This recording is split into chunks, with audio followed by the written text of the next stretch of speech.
திருவண்ணாமலை அண்ணாமலையார் கோவிலில் பக்தர்கள் 4 மணி நேரம் நீண்ட வரிசையில் காத்திருந்து சுவாமி தரிசனம் செய்தனர்.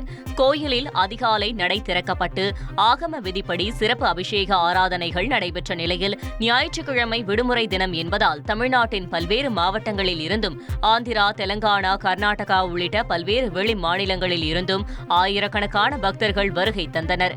அவர்கள் 4 மணி நேரம் நீண்ட வரிசையில் காத்திருந்து சுவாமி தரிசனம் செய்தனர்.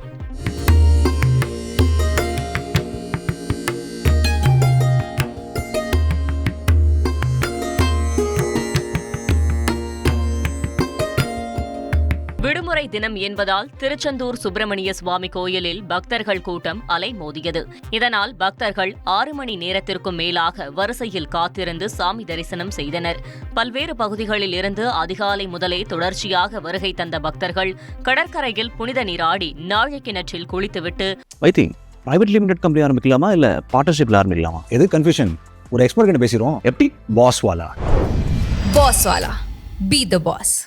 குடும்பத்துடன் நீண்ட வரிசையில் நின்று சுவாமி தரிசனம் செய்தனர். பொது தரிசனம், 100 ரூபாய் கட்டண தரிசனம், 60 வயதுக்கு மேற்பட்டோருக்கான தரிசன வரிசையில் பக்தர்கள் கூட்டம் அதிகமாக காணப்பட்டது. இதேபோல் கோயில் வளாகம், கடற்கரை பகுதி, நாழி கிணறு உள்ளிட்ட இடங்களிலும் பக்தர்கள் கூட்டம் அலைமோதியது. கனமழையால் வெள்ளப்பெருக்கு ஏற்பட்டுள்ளதால் அகஸ்தியர் மற்றும் மணிமுத்தாறு அருவிகளில் குளிக்க 2வது நாளாக தடை விதிக்கப்பட்டுள்ளது. நெல்லை மாவட்டம் அம்பை மேற்கு தொடர்ச்சி மலைப்பகுதியில் தொடர்ந்து பரவலாக கனமழை பெய்து வருகிறது. இதனால் 2 அருவிகளிலும் நீர்வரத்து அதிகரித்து வெள்ளப்பெருக்கு ஏற்பட்டுள்ளது.